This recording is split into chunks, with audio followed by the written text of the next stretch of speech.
Magandang umaga sa inyong lahat. Ngayon ay araw ng Lunes, November 4. So hopefully lahat ng mga nagbakasyon nakabalik na sa kanilang mga bahay, trabaho, and hopefully na-enjoy nyo yung mahaba-habang bakasyon ditong Ondas. So currently tayo ay nandito sa may kilometer 0. Ayan sa likod natin, kilometer 0, at nasa harapan ng Luneta Park. So right now naka half mast yung watawat natin. So I'm not sure kung bakit, kung meron bang namatay na leader natin dito sa Philippines. So tingnan natin mamaya, check natin, or i-comment nyo kung bakit naka half mast yung flag natin today, November 4. Pero sa pagkakaalam ko, day of national mourning yata dahil sa bagyong Christine. So for today's vlog, tayo ay pupunta doon sa dike sa may Malabon. Actually nakalimutan ko yung pangalan, mamaya i-check ko pag naalala natin. So ang oras ay alas 10 ng umaga. Medyo mainit ang panahon. Ayan.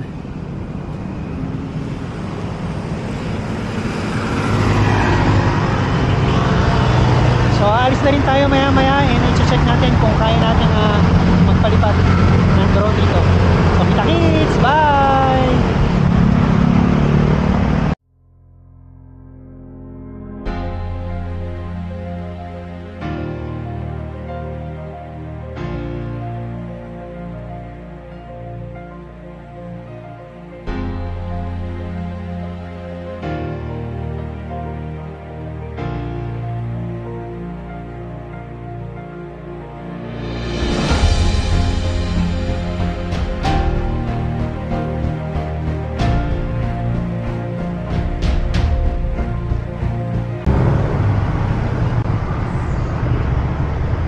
Tayo ay lalarga na. Umalis na tayo ng Luneta at Quirino Grandstand. Dito na tayo sa may tapat ng Manila Hotel, at tayo dediretso na sa may Malabon, sa may Dampalit Mega Dike. Dahil napanood natin sa mga vlogs, medyo maganda yung doon, maganda yung view doon. So sisilipin natin. So from Luneta, 14 kilometers lang naman siya. So siguro na past 11 nandun na tayo. So let's go. Nandun na tayo sa may rotonda, no? Itong kanan papuntang Manila Cathedral. So itong diretso ay I think Parten, going to Malabon and Navotas. So dito dumadaan yung mga truck papuntang NLEX, and ito din yung daan papuntang mga pier. So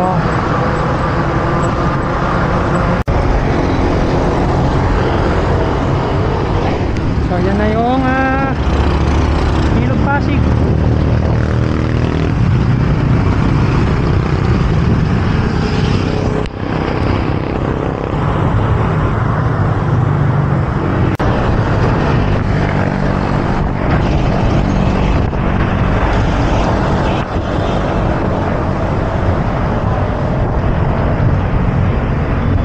Delpan Evacuation Center.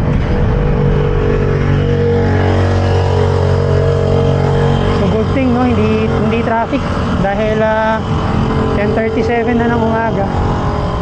So hindi na ganun kadami yung volume ng sasakyan dahil syempre yung mga nasa opisina nandun sa kanilang mga pinagtatrabahuhan.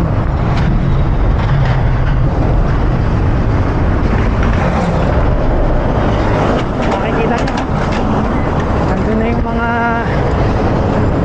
may makikita na kayong barko, tsaka mga container vans.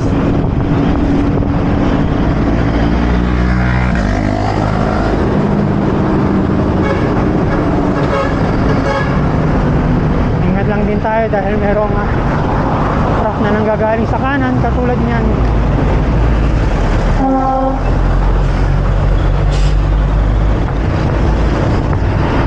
So part to ng itong lugar na to, part ng Tondo. Ayan, Tondo Baptist Church.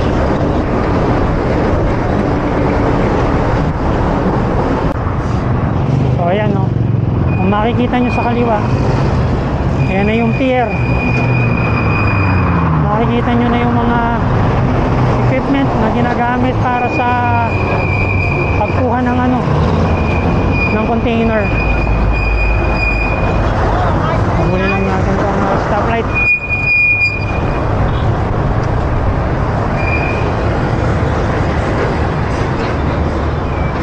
So matao rin tong area na to, marami ring kabahayan, then malapad yung kalsada.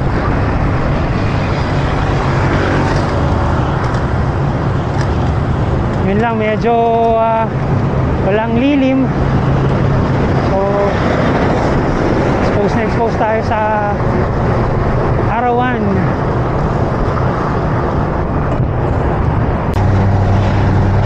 So yun na yung packet ng NLEX. Yung sa may right side natin.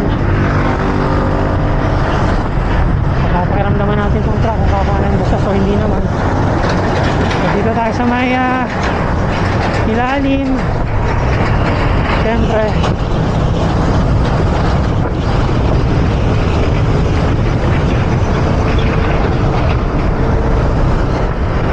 hindi ko lang sure kung part pa to ng Manila or Caloocan na ba to.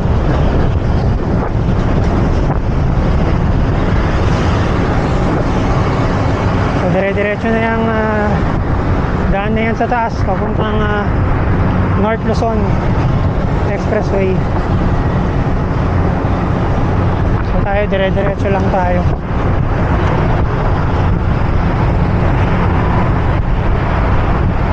Nakakuha rin tayo ng lilim.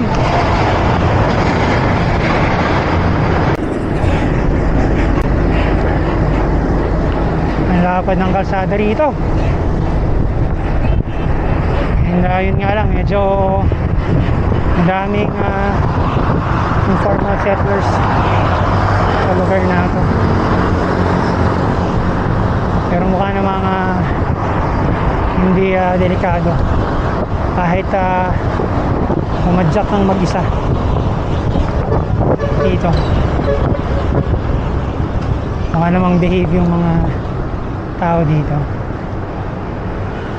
Yung merong ginagawang poster rito, hindi natin alam kung anong gagawin dyan. So paki-comment nyo na lang kung ano ba yung may ginagawa bang skyway dito or train, para saan ba yung mga poste na yan. May aso. So tayo ay nasa Navotas na pala. So ayun yung Navotas Fish Port Complex. Part na pala ito ng Navotas. Nandito pa rin tayo sa may Road 10.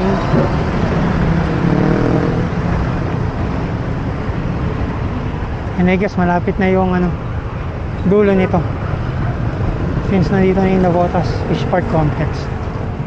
So yun, pag nineretso mo Monumento EDSA Balintawak NLEX.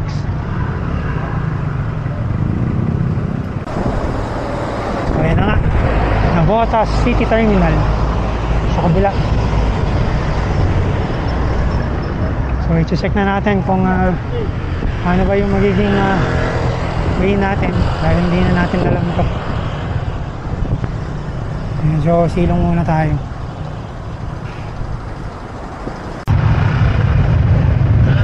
So according sa Google Maps, tayo ay kakaliwa paglagpas ng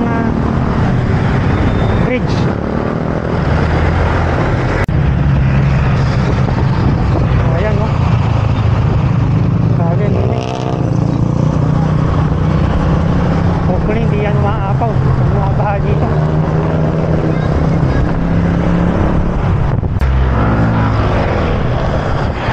yata.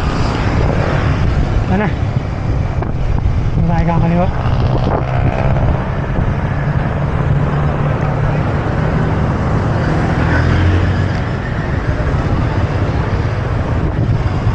I hope tama ito. And I hope two-way ito. Tapos pangalawang kanto. Kanan daw tayo. Saan na saan yun?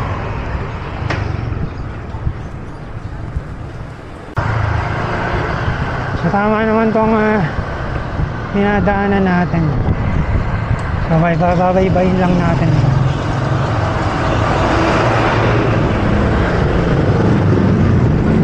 Baybayin ang kalsada. Ito ay Santiago Street.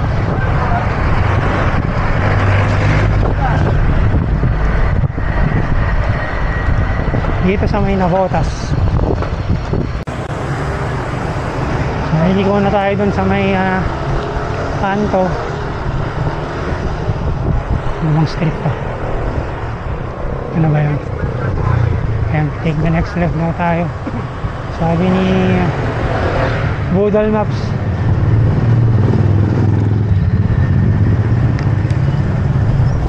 So kakaliwa tayo sa may Governor Pascual Street.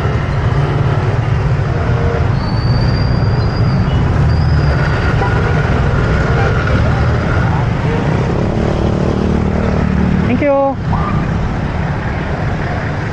So ito na yung Governor Pascual. Tapos meron tayong kakananan na sharp. Medyo makitid lang yung mga kalsada rito. Sa halubungan lang.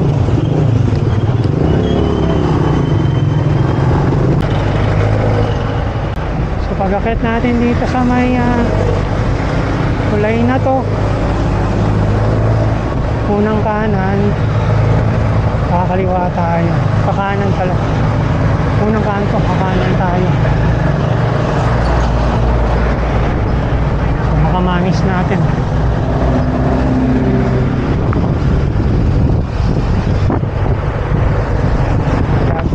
Grabe yung amoy ng mga ano rito, ang mga ilog. Kamatay. Kawawa naman yung mga nakatira dito.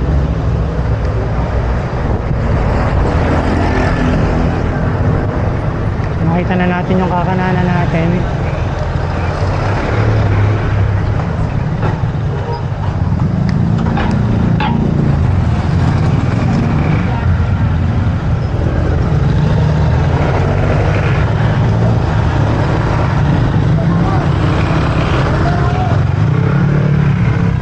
Sa kanan tayo dito.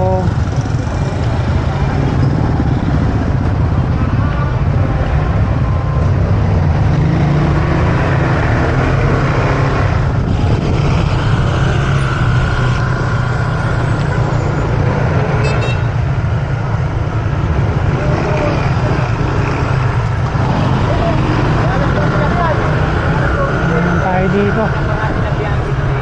Tapos ang sabi, pagkalagpas nitong tulay uli, kakaliwa.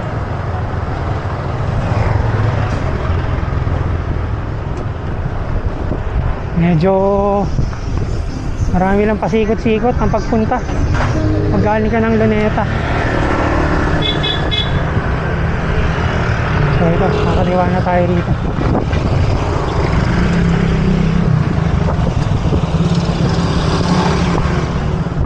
Kagitingan.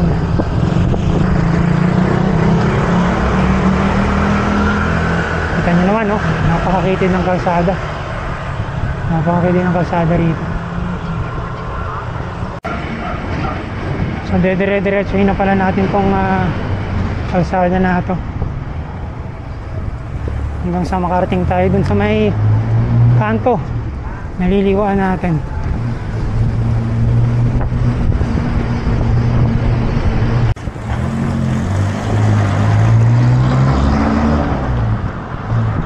Tayo lang ang mapadyak dahil ang oras ay 11:20 na ng tanghali. So tamang-tama yung dating natin doon.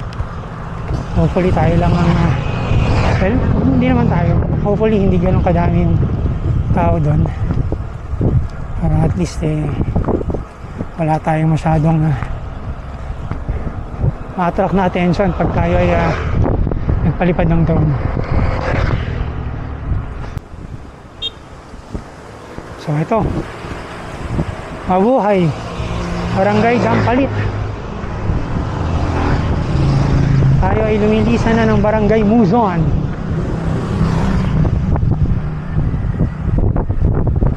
So Barangay Dampalit na to. So yung Mega Dike pala is kaya pala Dampalit Mega Dike dahil nasa loob siya ng Barangay Dampalit. Okay. So dumaan tayo sa kabilang street dahil yung dediretsohan natin ginagawa yung kalsada.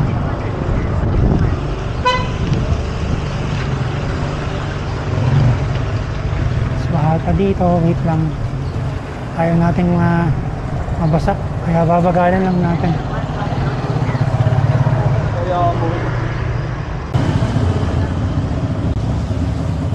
So malapit na yung lilikuan natin, 180 meters.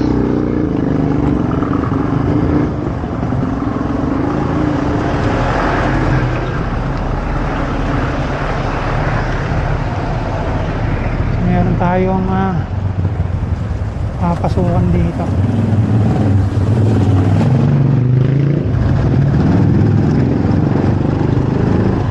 Ito na yata.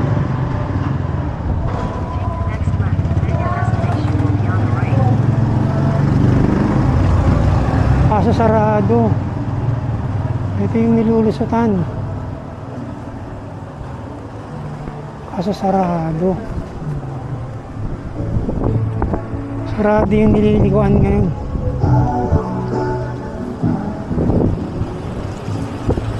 Ito. Ano natin paliguan?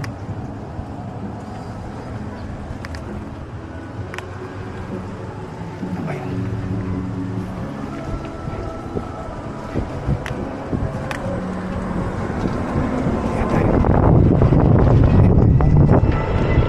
So ito yun.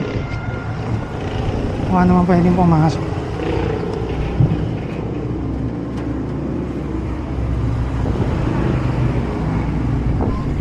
So ayan. Pakibuhat ang bike.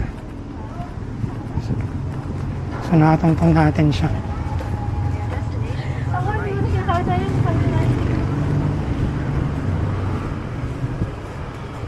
So ito na. Ito na nga yun.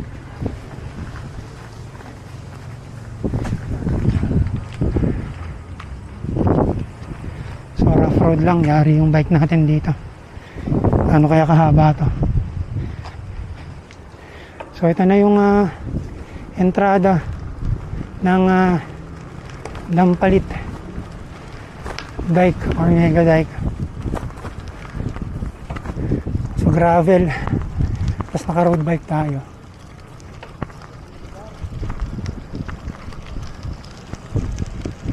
So ayan na siya oh. Maraming palaistahan dito. Tingnan natin gaano kahaba ito.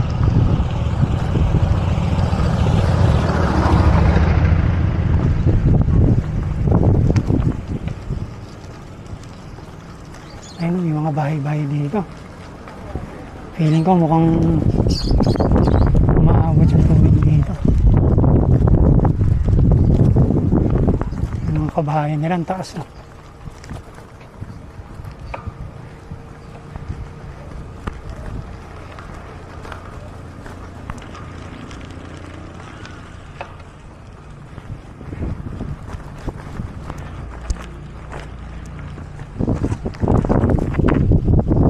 So good thing hindi masaya yung kalsada.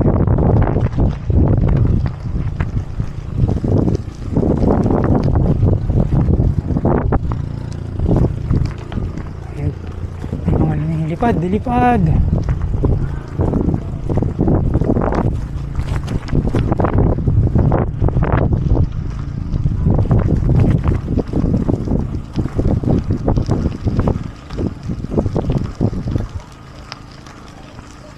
So pagdating dito, ito na yung maayos na kalsada.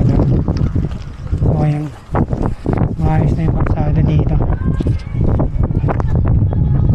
So ayan siya.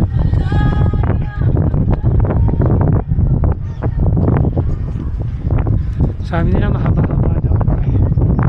So tingnan natin kung gaano siya kahaba. Kung mahirapan tayong malipad ng drone dito dahil medyo mahangin.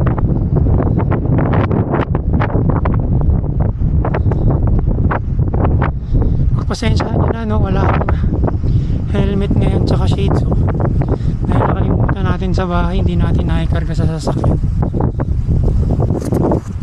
So ayan, daming pala isdaan.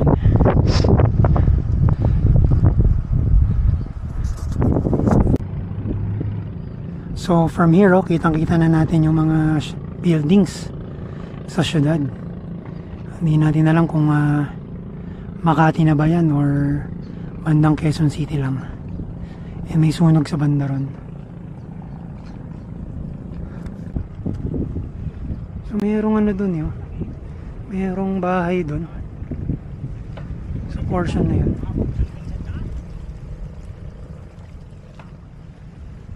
No trespassing. Siguro dati mayroong mga nakatira dito, hindi natin sure. Ayun, lubog yung bahay. Tapos may mga puno-puno dito.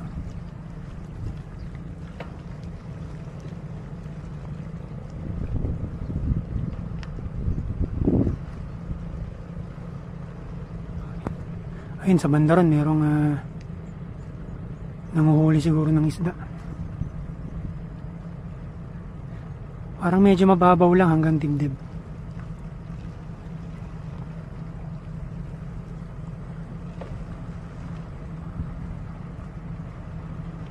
Ayun,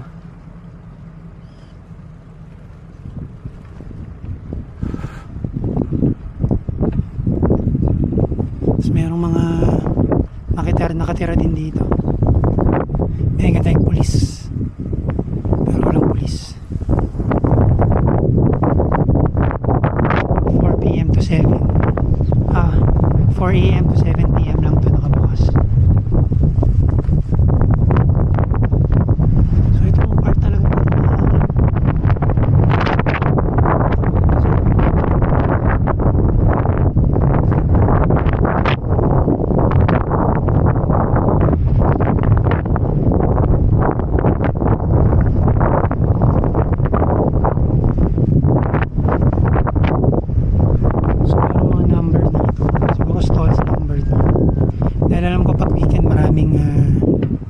nagtitinda-tinda rito.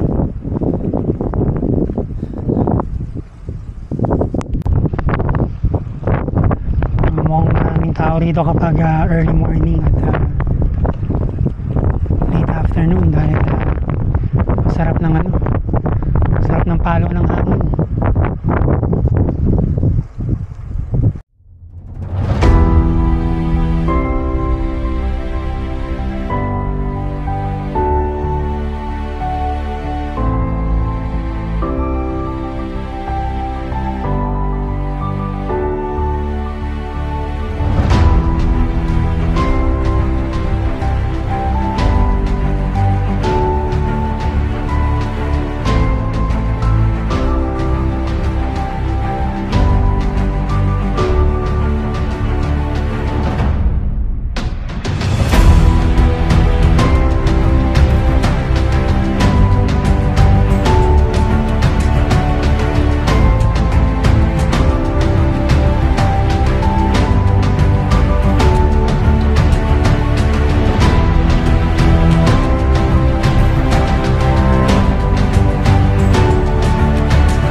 hanggang dito na lang tayo dito sa may portion ng dike na to. I think ito na yung malapit na siya sa dulo. Meron ng rough road dito, tapos medyo malapit na sa mga kabahayan yun. Pero yun yata yung Navotas Church, no? Hindi kami ako no? Sa may spot na to. Okay na okay.